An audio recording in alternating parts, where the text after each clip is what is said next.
Assalamualaikum warahmatullahi wabarakatuh. Halo semuanya, selamat datang di video kali ini. Perkenalkan, saya Atta. Hari ini kita akan membahas topik yang sangat penting, yaitu mengenai strategi pengembangan pertanian berbasis data, khususnya di daerah yang sering dilanda kekeringan ekstrim. Nah, studi kasus yang akan kita ulas ini berasal dari Ninh Thuan, Vietnam, yaitu sebuah wilayah dengan iklim semi kering yang kerap menghadapi tantangan besar dalam menjaga produktivitas pertaniannya. Nah, siap? Yuk kita mulai.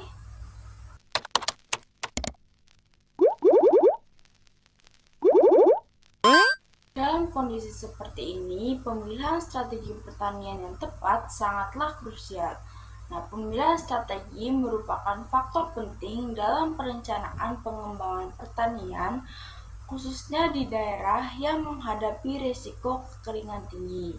Nah, multiple criteria decision making atau yang bisa disebut MCDM menjadi pendekatan yang digunakan untuk membantu perumus kebijakan dalam mengidentifikasi dan menyusun strategi dengan lebih akurat dan berbasis data. Nah, salah satu metodologi MCDM ini yang paling populer adalah AHP.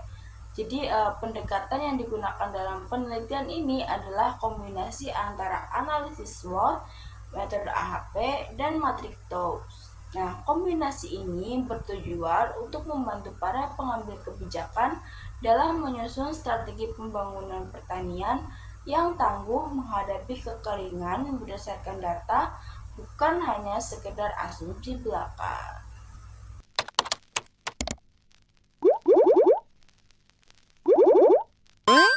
Penelitian ini memadukan metode kualitatif dan kuantitatif.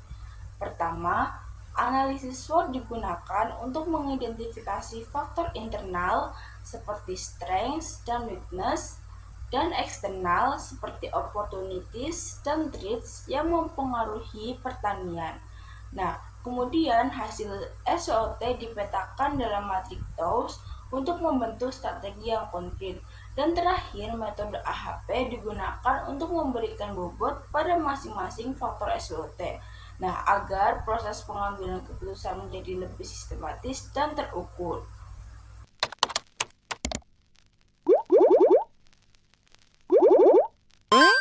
Nah, mari kita lihat realitas di lapangan.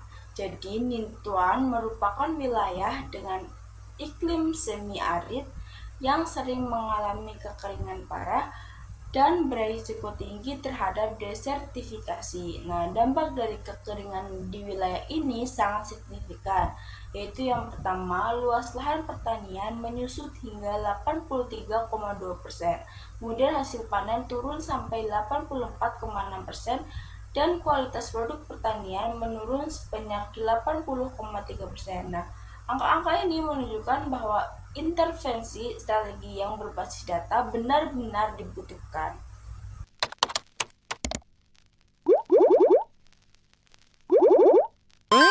Mari kita bahas hasil analisis SWOT-nya terlebih dahulu. Jadi, kekuatan utama daerah ini meliputi yang pertama, medan dan tanah yang beragam. Yang kedua, jumlah hari dan jam cerah adalah cocok untuk penanaman tahunan. Yang ketiga, sistem irigasi ditingkatkan secara bertahap dan berinvestasi di dalamnya. Yang keempat, orang-orang memiliki pengalaman yang luas dalam produksi dalam kondisi kekeringan. Yang kelima, adanya kebijakan untuk menarik dan menerapkan ilmu pengetahuan dan teknologi untuk sektor pertanian. Yang keenam, kebijakan perencanaan klaster pertanian berteknologi tinggi. Yang ketujuh, terdapat banyak tanaman penting bernilai ekonomi tinggi. Dan kelemahannya antara lain yaitu yang pertama, sumber air di waduk dan air tanah semakin menipis. Yang kedua, musim kemarau semakin panjang dan terjadi potensi penguapan yang tinggi. Yang ketiga yaitu curah hujan tahunan rata-rata rendah dan sangat tidak merata. Yang keempat yaitu kekeringan biasanya terjadi di daerah musim kering dan degradasi tanah masih terus berlangsung. Yang kelima, produksi pertanian sangat bergantung pada alam. Yang keenam, kemampuan masyarakat untuk secara proaktif mencegah dan mitigasi bencana alam masih sangat rendah. Yang ketujuh, lahan pertanian mengalami tren penurunan akibat industrialisasi dan urbanisasi. Yang kedelapan, pekerjaan peramalan dan peringatan bencana terbatas dan belum mendekati kenyataan.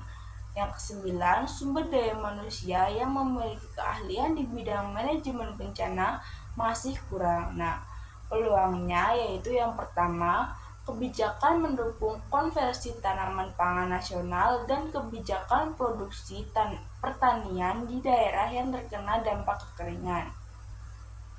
Yang kedua, tren penerapan ilmu pengetahuan dan teknologi yang tinggi untuk produksi pertanian berkelanjutan yang beradaptasi terhadap kekeringan.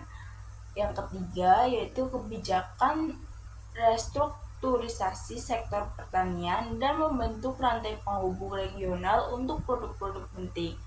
Yang keempat, dekat pasar produk pertanian besar di negara tersebut.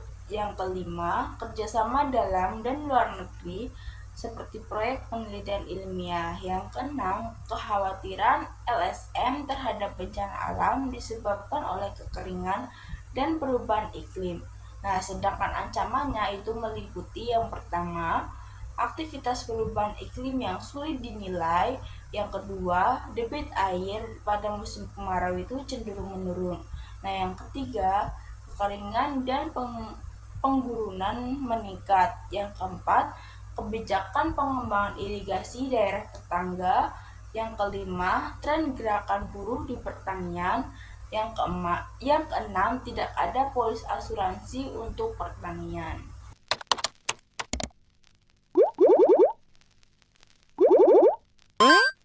Dari SWO tersebut, 4 kategori strategi TOWS dikembangkan.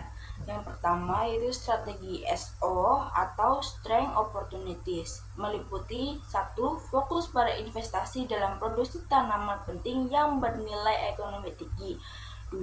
Memperluas pasar produksi pertanian vital. Kemudian ada strategi WO, yang pertama mengembangkan kebijakan dan melakukan transformasi pertanian di daerah yang terkena dampak kekeringan. Yang kedua, panggilan untuk proyek penelitian ilmiah di bidang pertanian. Kemudian yang ketiga yaitu strategi ST atau Strength Trees. Yang pertama, meningkatkan investasi, ekspansi, dan peningkatan sistem irigasi.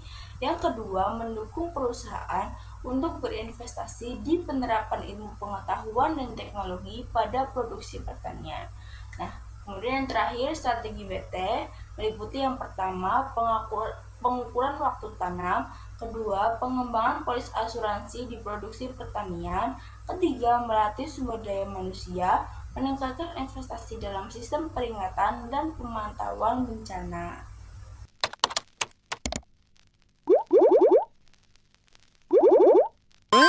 Melalui AHP, bobot untuk masing-masing kategori SWOT ditentukan. Yang pertama untuk strength, memiliki bobot tertinggi yaitu 41,6%, menunjukkan bahwa keunggulan internal perlu dimaksimalkan dalam strategi pembangunan pertanian. Yang kedua, opportunities, berada di peringkat kedua dengan 23,6%, mengindikasikan bahwa peluang eksternal juga memainkan peran penting dalam keberlanjutan sektor pertanian. Yang ketiga yaitu weakness, memiliki bobot 19,8%,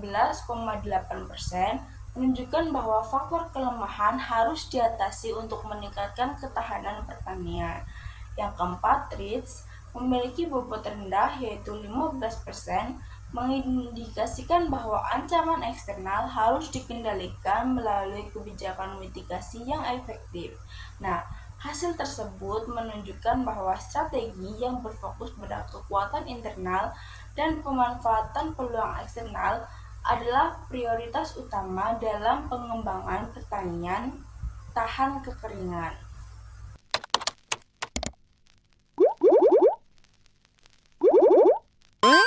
Yang terakhir, refleksi kritis dari saya yaitu meskipun pendekatan ini sangat sistematis, tetap ada tantangan yang perlu diperhatikan.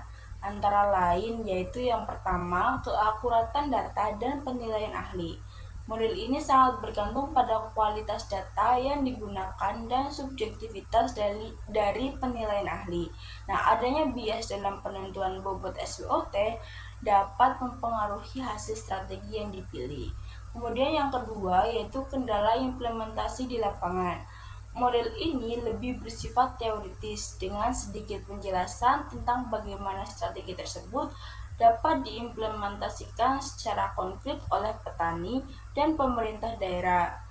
Nah, faktor sosial dan ekonomi seperti tingkat penerimaan masyarakat terhadap teknologi baru perlu menjadi perhatian tambahan. Yang ketiga, dampak sosial dan ekonomi. Nah, strategi yang belum diusulkan belum sepenuhnya memperhitungkan aspek sosial seperti kesiapan tenaga kerja atau potensi dampak perubahan kebijakan terhadap pendapatan petani. Nah, kesimpulannya, model SWOT AHP TOWS menawarkan kerangka kerja yang kuat untuk pengambilan keputusan strategis berbasis data, khususnya di wilayah yang rentan terhadap kekeringan seperti Nintuan.